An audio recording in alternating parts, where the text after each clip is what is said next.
ইসরায়েলের বিরুদ্ধে হুঁশিয়ারি উচ্চারণ করেছেন ইরানের সামরিক বাহিনীর chief of staff major general Mohammad বাঘেরি।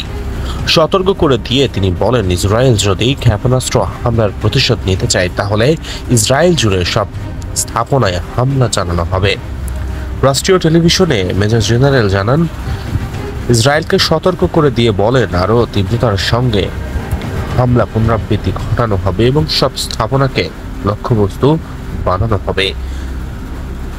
গতকাল রাতে ইসরায়েলে 180টির মতো ক্ষেপণাস্ত্র ছুড়েছে ইরান। তাৎক্ষণিকভাবে এই হামলায় হতাহত হওয়ার কোনো খবর পাওয়া যায়নি, তবে দেশে জরুরি অবস্থা ঘোষণা করেছে ইসরায়েল সরকার। হামলার পরপর ইরানের বিরুদ্ধে কড়া হুঁশিয়ারি উচ্চারণ করেন ইসরায়েল প্রধানমন্ত্রী বেনিয়ামিন নেতানিয়াহু।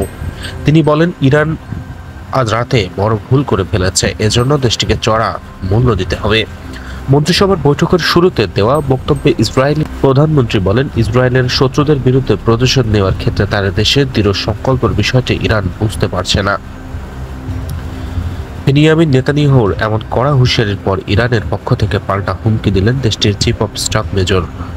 ইরানের প্রেসিডেন্ট মাসুদ পেজেশকিয়ান হামলার পক্ষে যুক্তি দেখিয়ে বলেছেন, ইরানের নাগরিক ও স্বার্থ রক্ষার থেকে এটি একটি অবধারিত প্রতিক্রিয়া ছিল।